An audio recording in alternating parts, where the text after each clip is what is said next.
If I was starting a 30K army, which I'm not, but if I was, I always like to look for something that would be like a new hobby experience, something that I don't get from one of my other armies. And so when I tinker with the idea of 30K, which I'm not, I always come back to the word bearers. The 17th Legion, Lorgar's Legion. They're ultra religious, ultra zealous, they love chaplains, they sound a little bit like the Black Templars, but that's not what drew me to them. I also really like their red armor that is covered in script work. That seems like a lot of fun, and I want to give them a try. I'm not starting a 30K army, but if I was, it would probably be word bearers. Looking through the Chaos Legionary sprues, there's nothing especially word bearers in terms of the poses.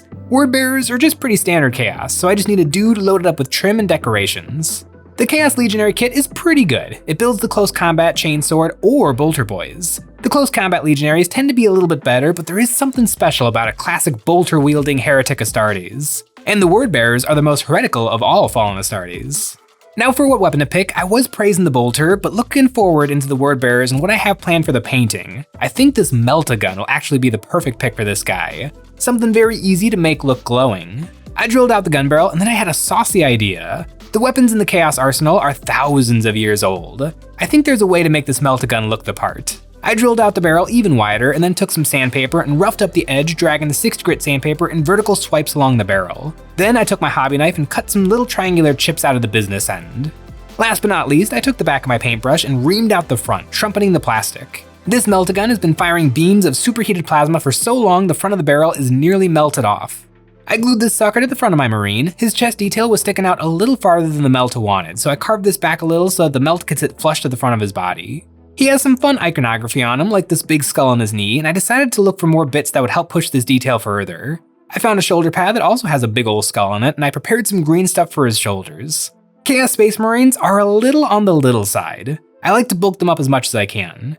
I put little balls of green stuff in between his shoulder pads to make him look bigger, and I similarly cut off his backpack peg and slipped a little bit of green stuff so I could have his power plant sitting just a little taller than it was meant to. This adds some much needed height to my Legionary.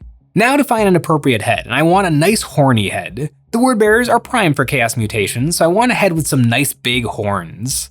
I put a blob of green stuff in his neck hole so I could get the head posed exactly how I wanted it. Now I have a really nice Chaos Marine, but he's not quite a word bearer yet. Now right now, my little Legionary is just that, a Legionary. He is not a word bearer. The thing that makes the word bearer special is that they bear the word.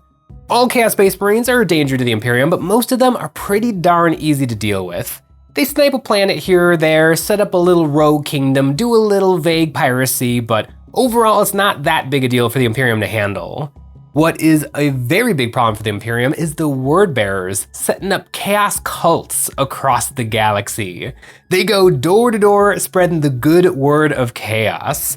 The word bearers are playing Plague Inc., and their plague is called the Book of Chaos, and the galaxy is very quickly turning red. And that is really hard for the Imperium to deal with because they're not just fighting the word bearers, they're fighting just the worship of chaos itself.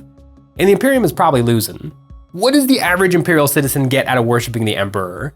The Astronomicon is pretty cool, faster than light travel, but really, mostly what that means is that the tax and tithe ships can show up once a year. You pray to chaos, and your specific prayers might get answered. Sure, you might grow a third arm, but that's a useful third arm. And no one else is gonna make fun of you for your third arm because they're all growing horns.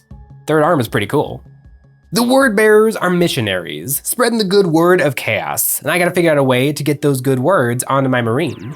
I tore off a chunk of thick art paper and looked around for some nice spots to hang some parchments. On his backpack, I can hang 2 little banners from the wings of his power plant. I cut a piece of paper to size and then added some battle damage, doing some small little holes near the bottom edge and then whacking off some little triangles. I took the point of my hobby knife and scored some little scratches into the paper, and then I superglued it into place using lots of superglue.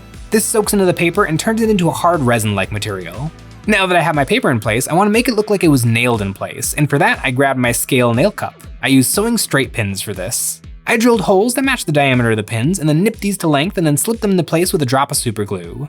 On the backpack, I cut these nails pretty short, and then I added some more paper to his leg.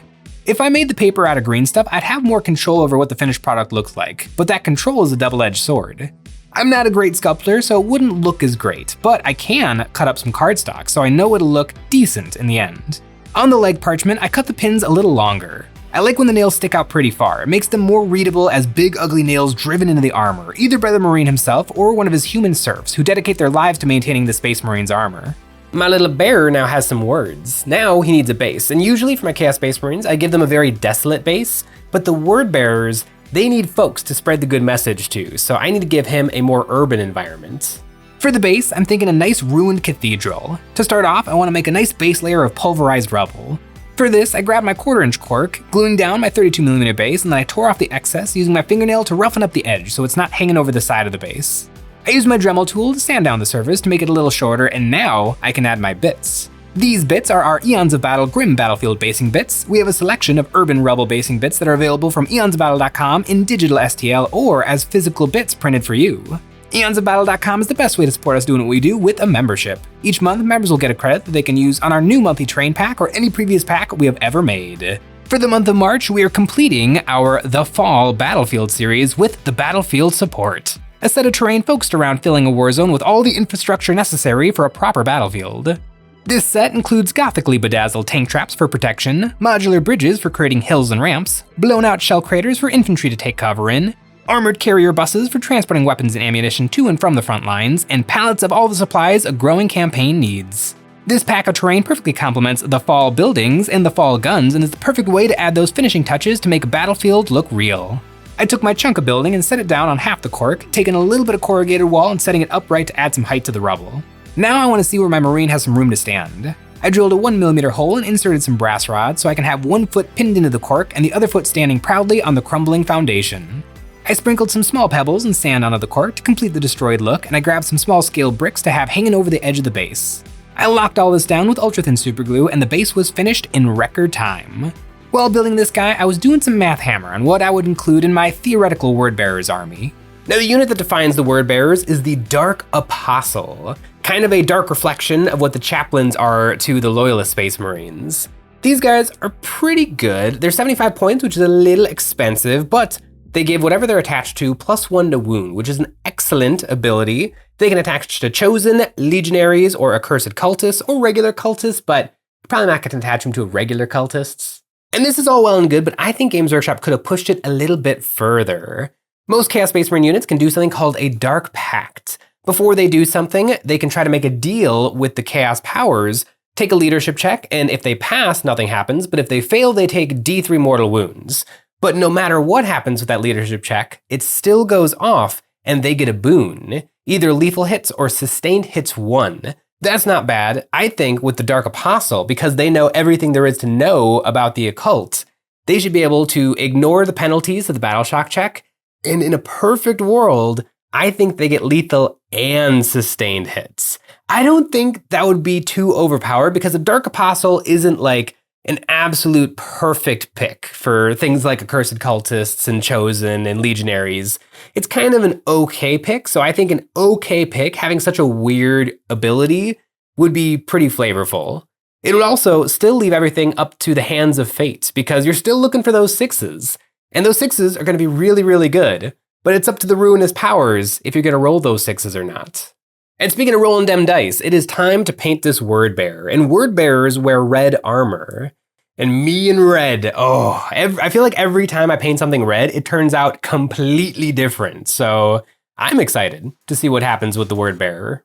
The word bearer's armor is kind of a dark maroon red. So to start out, I gave my mini a black prime, and then I grabbed a dark red, Mulled Berry. This is a red color with a little bit of purple in it, and I dry brushed this over the mini. I went pretty hard on the dry brush, getting it everywhere except the deepest recesses. Then I moved on to a lighter red, but still not a pure saturated bright red. I did another round of dry brushing, leaving some of the darker red in the recesses, but brightening up everywhere else. Now it's time for real red. I took a bright red and did a light dry brushing of this, hitting only the most raised areas and edge highlighting everywhere. I kept these red colors off of the backpack as I want the power plant to be black. I gave it a dry brushing of a dark gray to bring out the little bits of chaos trim and detail. Now my Marine has some base coats on there, I want to see what he looks like with the color on the base. I grabbed a turquoise paint, darkened it a little with black paint, and then put this over the entire base. This blue-green color stands out dramatically from the red on his armor, and it'll help keep the entire thing nice and vibrant. Now I have all my base coats done, it's time for the trim. I took a gunmetal metallic paint and I hit nearly all the trim, everything I could reach, just leaving the undersides of his arms and the in-betweens of his legs untrimmed. If I can't reach it, no one can see it, and if it can't be seen, it doesn't need to get painted. Now the trim is glowing. I want to add in some contrast, and speaking of contrast, I took a black speed paint and glazed this over half of the trim, forcing in some shadows. Now the trim has some interesting values. I came back in with a bright silver to do some edge highlights to make the shiniest spots of the metal. Now for the parchment. I mixed some desaturated tan with a desaturated brown and base coated all the paper. Then I did a few layers of highlighting, mixing in more and more tan into my mix to brighten it. I did scratchy highlights until the paper was brighter than the armor, but not super bright. I didn't use any white. If I go too bright, the paper will start to look clean. And we can't have clean on a Chaos Space Marine. I'm really happy with how my Marine is looking. It's time to turn him from a red Chaos Space Marine into a word bearer. I took some white paint onto my sharpest paintbrush and thinned it down so it flowed off the bristles and started sketching on some ragged wiggly lines to be the text, the prayers to chaos. I put these on every flat surface I could find on the Mini. His legs, his head, his shoulders, his papers and parchments. In between the little lines, I drew little abstract shapes, chaos stars, rectangles, little circles, anything I could do to make it look like the pages from some unholy text. This was really fun to do, and honestly, this Chaos Marine didn't take very long to paint, so it wouldn't be that big a deal to do all this freehanding on an entire word bearer's army. Not that I'm starting a word bearer's army. I poured this white paint into the holes of his melt-a-gun, and now for the final step, the thing that'll add a chaotic glow to this fella. I took a neon green contrast paint and glazed this over every bit of the white freehanding. This green is a very thin color and will look brightest over the white spots, but overlapping with other colors, it'll help sell a subtle object source lighting.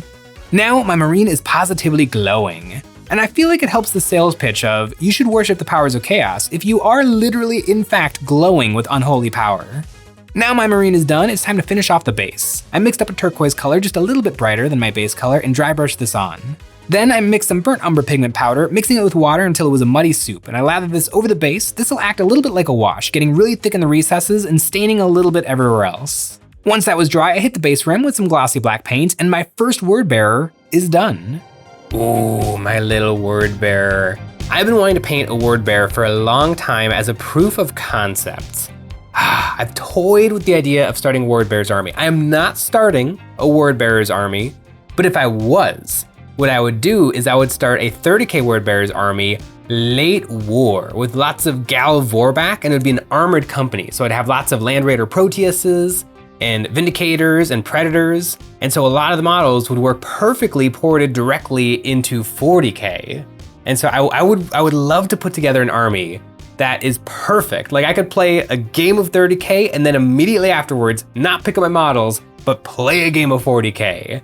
I think it's possible, and it's uniquely possible with the word bearers because at the time of the Horus Heresy, they actually kind of had a lot of demon units. They had their demon dreadnoughts, which would be the perfect thing for Hellbrutes. I could even use maybe some of the flyers as Helldrakes. I'm not doing it. I'm not gonna do it, but it would be pretty cool to have one army be perfect for 2 games. Maybe I'll try it on Tabletop Simulator and see if I really like it, and then maybe it can happen in real life, but it can't because I'm not starting a word bearer's army. I did have a ton of fun painting up this little word bearer. Maybe this one guy has scratched the itch and I don't need to start an entire army. Also, don't forget about the Grim Battlefield basing bits available physically from EonsOfBattle.com, and let me know in the comments below, what Chaos Space Marine chapter should I look at next?